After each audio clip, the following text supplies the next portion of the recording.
Jimi Hendrix story? Oh man! Oh, shit. Wait a minute. Wait. Wait, back in. I think you got to put this in there because I was asking. you know. I was asking Gene off camera about a great guitar player, Tommy Bolin.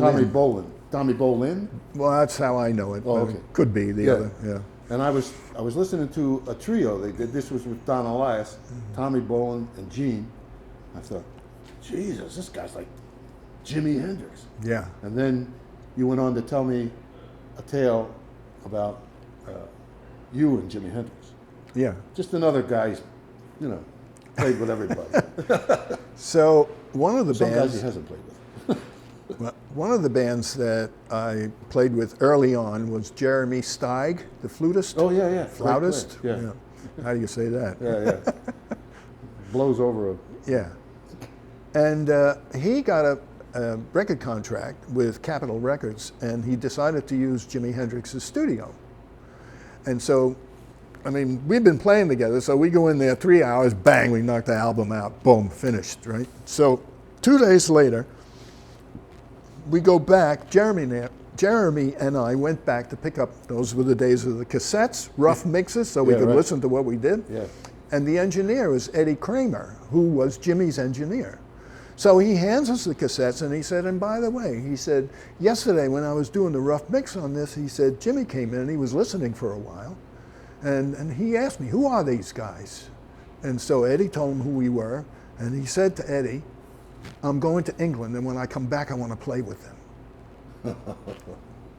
We know what happened then. He never came back. Nope. That was close, man. Whew, man, that would have, I'm hammered with all those mini Moog and everything. Oh man, Elias congas, it would have been killer. Welcome back to Drinks with Denny, Deerhead Inn, Delaware Water Gap, Pennsylvania.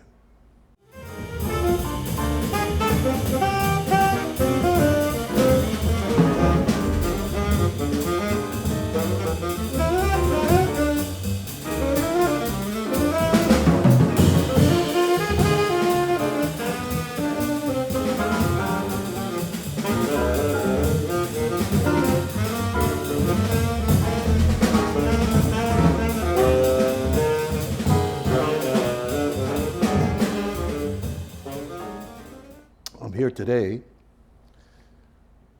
once again, with Gene Perla, the great bassist, because the last time we were here, we had so much to talk about that we had to cut it off, because this is a club, it's a great jazz club, check it out, but we had to go to work, so we're back. Thanks for coming back, Gene. My pleasure. He's an amazing guy. So, we could talk forever about the people that you've played with. You've played with everybody. So we're just going to pick some highlights, I think. And chat about that. We already talked about your entry into New York and the loft that you had, and some of the great players that played there. Your roommate in that loft was Jan Hammer, right? Correct. Yes. And your buddy who came over to the loft a lot and played, Don Elias. Correct. The great percussionist drummer, who one day brought over Chick Corea, I guess, just to jam with you guys. Yes. Yeah. When you decided to come to New York, you had your one ambition was you wanted to play with Miles Davis and Elvin Jones. How'd that work out for you? Well, I can tell you that they were both dreams, and with Elvin, it worked out. I worked a lot with him. Well, yeah, you played with him for over 4 years, I guess, right? No, much longer, but Oh. but the initial time was 2.5 years solid, and then on and off until, I don't know, 2001 or something. We did the Blue Note in New York. Miles was like, I never expected that I was ever going to be able to play with him, but through This is like more happenstance, like with Miles. Yeah. Yes. Yeah. So what happened there? How Well, Don Elias got a gig doing a recording with Miles, and he was staying with me, and he said, you want to come to the studio with me? And I said, of course. So I had a gig that night, so I brought my electric bass along, and I'm sitting in the control room, and Michael Henderson, Miles's bass player at the time, is not showing up. And a half an hour goes by, an hour goes by, maybe even something like an hour and a half. And they're waiting, not doing any playing, they're waiting for Michael. I hear the mics are open, I'm in the control booth, they're out in the studio, but the mics are open. So I hear Elias say to Miles, he says, there's a bass player in the control room. And then I hear Miles say, tell him to get his ass in here. Yeah, so I went in and, started shaking. And I sat down, plugged into the amplifier, was getting a sound, and he sang the bass line to me. There was no music. I'm pretty good with that, so I picked it up fairly quickly. And as we're getting ready to now play the thing, he walked away, and what he said to me was, don't make it swing. Yeah. So if you listen to that track, I mean, it's pretty, I kind of describe it as Ricky Tick, That was, I think the whole thing was called the Jack Johnson Project, but it was Ali was the piece. Was the piece, for Muhammad Ali, yeah. Yeah. And then with Elvin, it was happenstance again. I mean, you went back to Boston to visit Berkeley, your old school, and somebody told you that Elvin was looking for a bass player? So Yeah. Is that how that went? Yeah, well, I was working a gig, but during the afternoon before the gig, I was hanging out at the school, and a phone call came in from WGBH TV, and the girl sang out to us. She said, Elvin Jones needs a bass player right now. So I happened to have my electric bass, and I got in the car, put the gas pedal to the floor. I was fortunate, no cops. And I got out there maybe 12, 15 minutes before a live half-hour show, and I plugged the bass into the amplifier and was trying to get a sound on it, and Elvin was saying, sounds terrible, because it was set up like very nasally sound. So I was a little bit of an attitude, and I says, hold on, I'm working on it. So I got a sound that I think was acceptable, to me anyway. And the next thing I know, in the meantime, Joe Farrell, who was just a trio, right? He's like showing me a scrap of music, or he's singing something to me, and then we're going to play this, and I'm like, it's going in one ear out the other, because I'm nervous and ready to be there with Jones. And anyway, it kicks off, and I listened to it, not recently, and the thing is, you can hear me screw up here and there, but I got right in there with his beat, and he didn't forget that. Just to do that is amazing. Yeah. I mean, because he's got several beats. No kidding. All at once. Yeah. Man. Mm-hmm. So then he called you again, but it was months later? Yeah, it was a little while before, because he had Wilbur Little was his bass player at that time, and I guess, they had a relationship, and they had worked together years before with J.J. Johnson. So, yeah. Then you play with him steadily, like you said, for over 2.5 years. You guys did a ton of albums together. The quartet, it was Steve Grossman, Dave Liebman, you, and Elvin Jones. You had already played with Steve and Dave before, right? Yes. And were you sessions. influential in getting them into the quartet? Or? Absolutely. I got them into the quartet.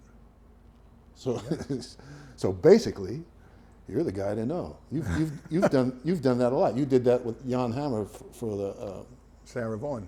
Sarah Vaughan and the Mahavishnu Orchestra. Mahavishnu. Right. Because you had a chance to be in that orchestra too, but you were playing with Elvin, and I turned it down. Yeah, sure. Yeah. I mean, but you got him the gig. Yeah. Jesus. I got him in there. Yeah. Man. Well, that's networking at its best. Yeah. You ended up playing with all the Jones brothers, right? You had different, I guess, smaller gigs with Hank. He's the oldest brother, right? Yes, Yeah. the whole On family. the piano. But then you played off and on for, I guess it was years with Mel Lewis and Thad Jones. No, it wasn't. It was, I would say it was probably around 8 or 9 months. I was working with Elvin at the time. And so he wasn't that busy. So whenever I was in town on a Monday, I played the big band with him at the Vanguard, Village Vanguard. And but then Elvin would get busy. We'd go out on the road, so somebody else would take over. But whenever I was in town, You were the guy. I was the guy. And then eventually, Elvin started to pick up steam gig-wise. So I had to back off. And that I believe George Mraz took my place. Wow. Wonderful musician. Whoa. Yeah. That was a kick-ass band, too. Yeah. Jeez. Yeah. Oh man. Phew. God. You know, and the thing with that band, the way that thing swung, and you know where it was for me? Thad's shoulders. He just went like this with the beat, and it was so rock solid, man. I just look at him. Phew. Because he was out there conducting all. Yeah. Yeah, right. Wow. He played once in a while, but mostly Yeah. conducting. Yeah. Man, that must have been exciting. Well, yeah. Joni Mitchell. Yeah. That's just, Yeah. you played with her. Yeah. How did you play with Joni? How did that come up? Well, Don Elias was her lover. Yeah, they were living together, and Jocko had been playing with her, Jocko Pastorius, but he got the gig with Weather Report, so he had to cut these Great gigs group. loose. Phew, God. He had to cut some gigs loose, so he cut that one loose. Yeah, he cut that one loose, and Don recommended me, so I only did one gig with her, and it was at the Hollywood Bowl for 16,000 people. Wow. Wow, biggest show I ever played. Yeah, she's quite a musician herself. Great. Yeah. She's fabulous. Yeah. Great writer, great singer, great musician. Yeah. I'm going to switch over to, like, I said in the other clip that you're the Renaissance man of jazz, and I was talking about all the different phases of the business you've been in. You formed your own record company because of a conference. I guess it was a conversation initially that you had with Dave Liebman. Right. He was trying to get an album together, and you said, and you just said, I'll do it. yeah, Just like that. And you had you had any experience? No. So you went home and did a lot of reading? Those first 6 months, I went everywhere that I could think of. I'd go to lathes where they'd cut the disc, and I'd go to the pressing plants, and I'd speak to the graphic artists, and I'd talk to photographers, and just on and collecting this information to know how the hell do you make a LP. They were the days of the LP, right? You have a lot of energy. I mean, you're still gigging, and you're doing all that too. Yeah. And then you get involved in production with your record company. Then you start to do audio and video stuff. I mean, how did that happen? I mean, did you say, oh, geez, I have to learn more about how all this stuff works, or did you already know how it worked? No. The only experience I had up to that point was that I bought a very good, small, portable 5-inch reel-to-reel machine. It's called an Uher, U-H-E-R, the German killer box, right? Could run at 4 different speeds. And I would set that up with 2 microphones and try and place them so one of them could hear the bass. Very important. Yeah, and the other one not so close to the drums.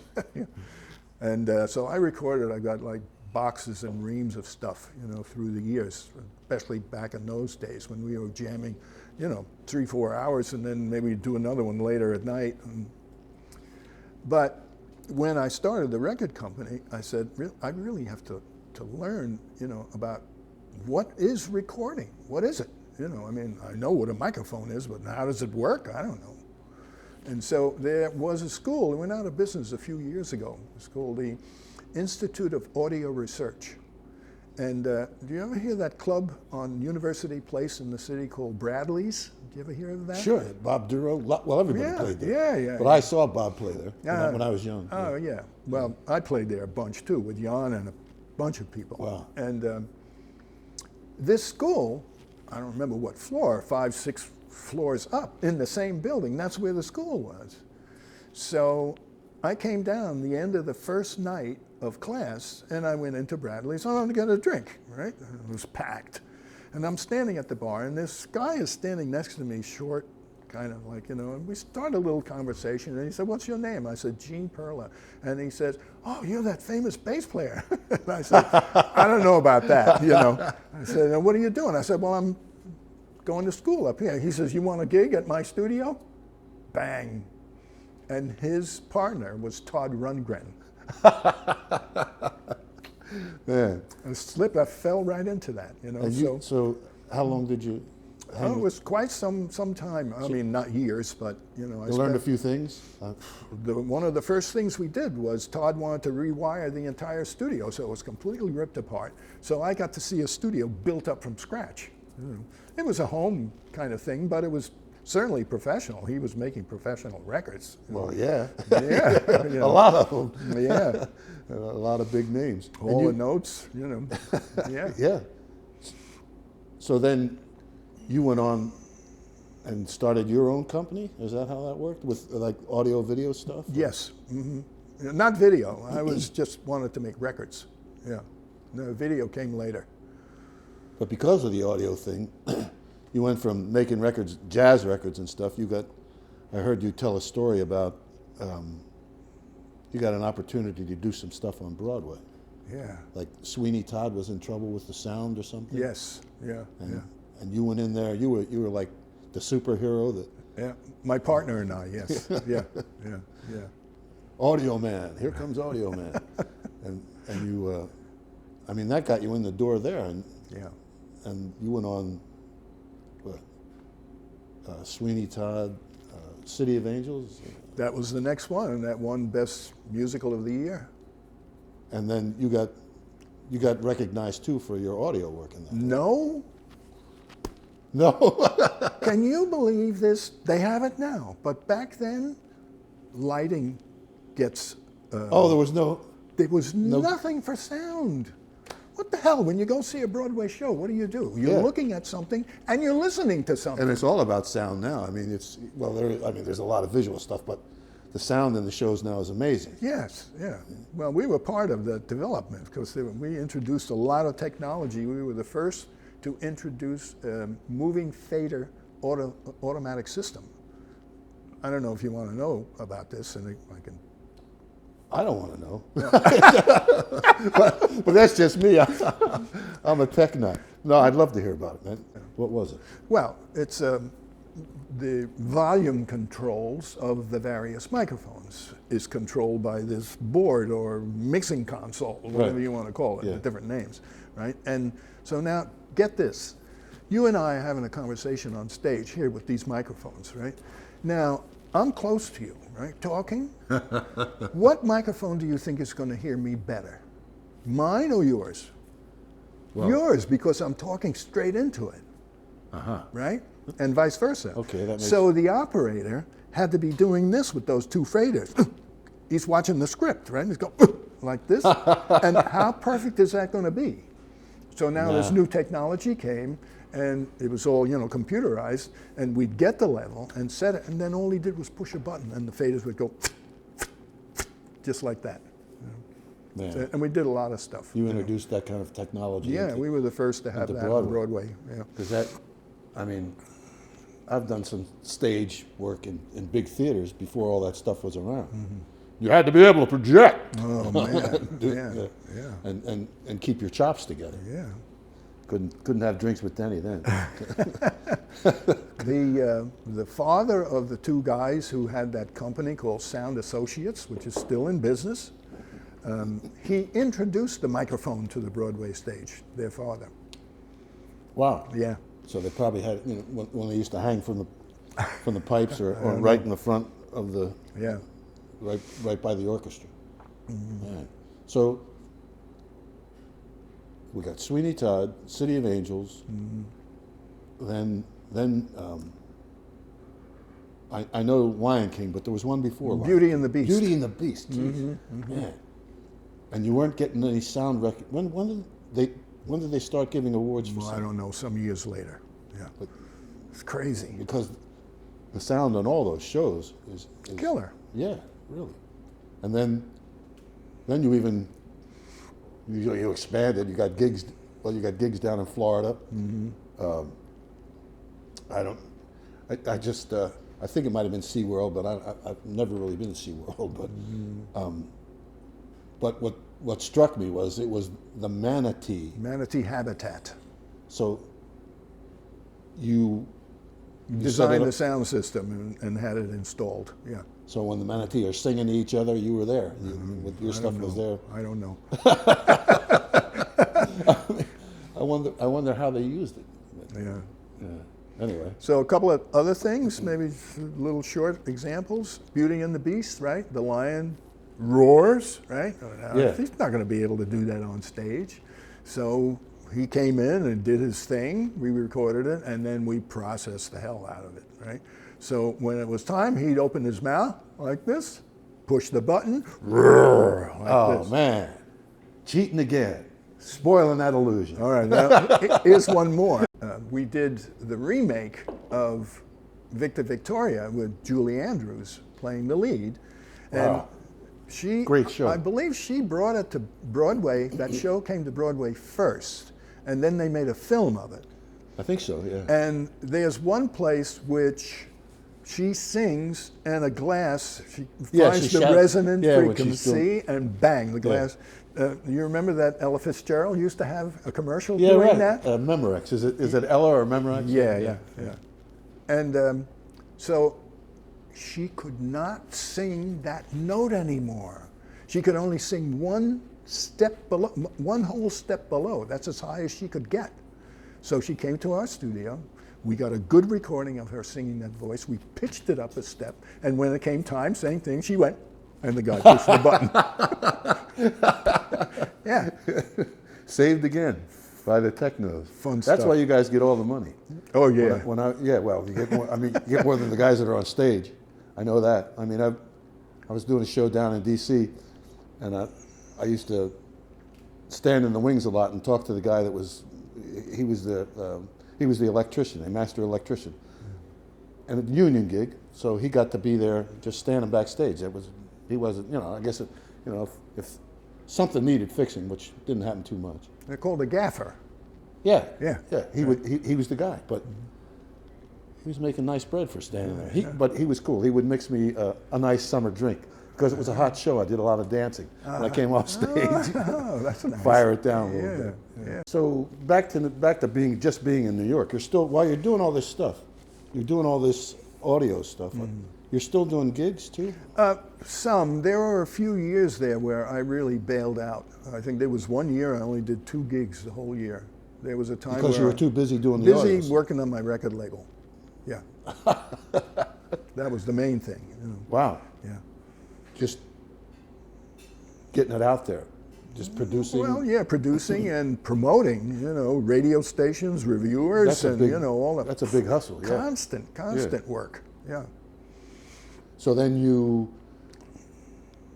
but you did get back into gigging while you were still in New York, and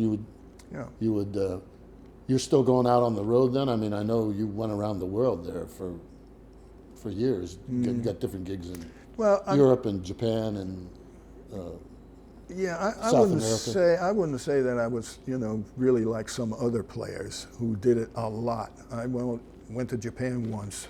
That's it. Been to Europe many times and a few times in South America, but not like some some guys. Yeah, Some guys are luckier than others, I guess. or some not. people, shall we say? Yes, people. Yes, that's correct. So, South America, was that part of the? I mean, a lot of guys get gigs when they go to South America through the government, foreign relations and stuff. They send musical groups. Right. Is that how you got a lot of the gigs, or was it just? No. The only time that we, as our group was called, a Fine Wine Trio. We got we auditioned and won, and they sent us out on a 6-week tour of Africa. And it was Africa? Africa, yeah. And it was a good gig with some good musicians. So you could have worn that, if you'd have taken that brooch, you could have worn it. I then. could have worn it. Yeah, man. So, so I saw that when I was looking at a video of you doing speaking, and in the background, I guess it was at home in your studio. It just said I could just read Fine Wine. I thought, what the hell is that? Yeah. But it's the Fine Wine Trio. Who was the Fine Wine Trio? Bobby Cap, or Robert Kaplan, who plays drums and sings. And originally we won the audition because Richard Wyans was playing piano with us in our recording. What a marvelous musician. Wow. But he didn't want to travel on this tour, so we got Rob Bargad. I don't know if you know that name. He's living in Europe now. Wow. They're probably making a really good And living. he sang also, so it was nice because he played the keyboard and sing, and Bobby would play the drums and sing. And You've always had amazing radar, it seems to me that way. I mean, you're always hooked up with great musicians and a lot of different musicians. You think that's why you've gotten so many different gigs with so many different cats, that you just keep your ears up, or why do you think that is? That you just have a prescience or an awareness of what's going to happen, or? yeah, that's part of it. The way I describe it for myself is that I've got a good beat, number one, and that's valued. Having a good, solid beat. Jones valued it, right? Yeah. Well, And the other thing is, even as a kid, I remember, because I think I mentioned my mom was a seamstress and a dress designer, and she'd play the radio all day long. Yep. And I was just able to listen to somebody singing, and I could just sing right along with them. So I'm really good at following and supporting. So I think between those two things is why I became successful. yeah, and that's tantamount for good bass playing. I mean, that's what it's about. You're the guy. You're keeping the time. You're other cats are. I mean, you got to pay attention to the melody, but as long as somebody's keeping the time, those guys that are playing the melody can do whatever they want. Pretty absolutely, much. yeah. And I wanted to ask you about that actually, when I was listening to you guys, the quartet with Elvin. I mean, how the hell did you? How long did it take you to get into that? I mean, these guys are. I mean, it's all on you. You're the guy. You're the man. You're the guy that's. If that ain't happening, that solid tempo, Yeah. it's just it's going to explode. Of course. Yeah. So you just had that ability, Yeah. and man, that's why you got those gigs. Wow. So I thought. I didn't know that you brought Dave in. I thought maybe Dave brought you in, but it was the other way around, and you got to know those guys. But how about here we are at the Deerhead Inn, and you've played here a lot. I mean, the first time I'm aware of you playing here was when Chris and Donna still had the place. Yes. Was that the first time you played here, or did? I don't know. I don't know how many times there were. But I mean, it was in the. They had it in the '90s. Was that the first time you came out here in the '90s, or had you heard of this club before? Yeah, sure. I heard of it from being in New York and doing research for trying to get gigs. I heard about it. Yeah. And I guess Keith, his album made it kind of famous. I've never even heard it Internationally. I've never heard. I was tending bar when they recorded it. Yeah. It was a beautiful album. Yeah. Oh yeah. I know. Yeah. I mean, that's what I've heard. Yeah. I've heard too, because I've heard it. Yeah. So you became aware of the Deerhead, but do you remember when you first came out? Was it for a gig, or was it to hear somebody? Or were you one of the Probably guys to play. Were you one of the guys that came out to play the resorts? Were you that far back? You'd come out to the Poconos to No. So. Many years ago, when I first moved to New York, I did some of the things up not Catskills? here, in the Catskills, just a couple of times. Yeah. So you came out here probably to play. But, obviously, I'm pretty sure. it wasn't a memorable experience. Well, I can tell you this, that Chris was still the owner. Chris Soliday. Yeah. And he gave me a gig for Stone Alliance, Wow. which at that time was Don Elias and myself and Mitch Stein on guitar. And we had the gig, and I got here, and Mitch calls me on the phone.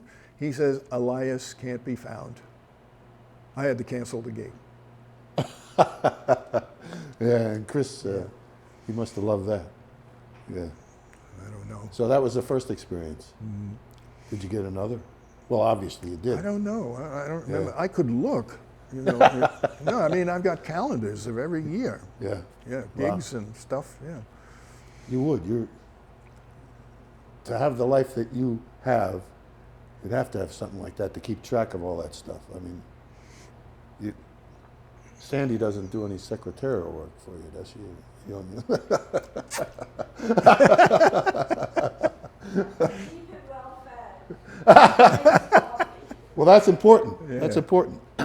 So he can have a beverage occasionally if he's healthy. Yeah. So, how many bands are you currently associated with? Roughly. I mean, you probably can't. There must be about a half a dozen. Yeah. Yeah. I have one, Galvanic Ignition. Yeah, I Right? saw We that. played here. Yep. Yeah. There's the Parker Trio with John Ballantyne and Adam Nussbaum. And then you have another one with Adam, with the two young sax players, right? Is that still happening? Yes, that's still happening. We have a gig in next month in Florida. Got a festival to do. Yeah. Yeah. Yeah. And then you just had a couple gigs here with a fantastic trio. It's you and Jesse Green and Leach. Jay Taylor. Jay Taylor Leach. Leach, right. Yeah. Great band. And once again, your radar must have been up. How did you get a hold of Jay Taylor? He's from Texas. And he comes. How did you hook up with him? Well, I got a phone call from him one day, quite some years ago. And he said, I have this gig down in New Jersey, can you make it? And I said, okay, fine. So I go there. Oscar Williams is playing yeah. piano. Yeah. Yeah, great piano player. Great piano player. And Nice guy, too. and a sweetheart, yeah. And so I played that gig, and then he called me again, and he said, but I can't do it because there's Nick Cacioppo is going to play the gig. Oh. So you know that name. Yeah. Yeah, Nick. So I Nice played player, that too. gig, and that connected really nice, you know. And one thing led to another, and Cacioppo called me, and he said, man, you got to hear this girl, man, Nicole Glover. And he said that I can send you a thing we did in a rehearsal.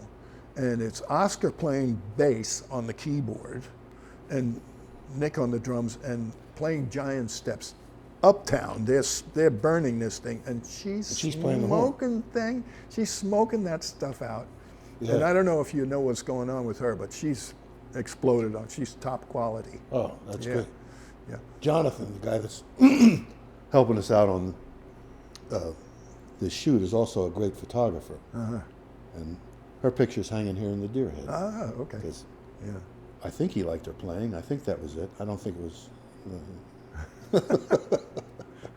But yeah, she's a great player. Yeah. And well, where was I going with that? Oh, so you once again you hooked up with a great, not one great player, but the situation turned into like you met three different great players, and now this meant to be trio that formed the one I said that just played here a couple nights ago, a couple weeks ago. You and Jesse and Taylor. Whose idea was? Oh, I'm guessing it was your idea. It was, you're looking at him. So let's get together, because I remember like one of the first times I met you, and I think I I sang a tune or two, and you said, "Well, get something together, and we'll get some gigs." I was like, "Okay." But I'm still waiting for the phone call. yeah, but you're amazing. Well, Well, you know, as Elvin said one time, when I joined his band, the last thing that I was ever going to do is ask him a question about Coltrane. I decided I didn't want to get in there, just leave it alone. So I'm working with him for a while, and now we're on a break at the Vanguard. And we're having a drink together, standing at the bar, talking about this, that, and the other thing. And somehow he said something about Coltrane, which opened the door, because he said it first, opened the door for me to ask a question. Don't ask me what the question was, it doesn't matter. I asked the question, and his response was, my nickname, Gates. oh, Yeah. He said, Gates is just a series of circumstances. That was it, and that's it. That's just the way it goes. Happenstance Yeah. and circumstance, very Yeah, close. yeah. I wanted to, I mean, you had I noticed that was your nickname, because I also noticed that Adam called you that when he was talking to you, Adam Nussbaum. Nussbaum was talking to you the other night. He said, "So Gates," and I thought, "Oh, damn, I don't know why that is. What's the deal?" And what made me think about it was 2017, an album, Out of the Gate. Did it have anything to do with Gates? What's Gates? How did that nickname? No, I can't remember if I actually thought you about swing that. you swing like a gate? Or what's No, it's because when I was a student at Berkeley, I took a private lesson with Herb Pomeroy, who was like the #1 guy there, right? Uh-huh. And I walk in, the first thing, and it was just going to be whatever. I just wanted to, talk about anything that was on my mind. And when I walked in that first day, he said, Pearly Gates. Pearly Gates, right? All right. And that's All where right. it came That's from. lame. I like it. That's Yeah. good. Yeah. Yeah. Well, Gates, this has Yeah. been great, and it's been Drinks with Denny. It's been great, man. Thanks very much. My pleasure, sir.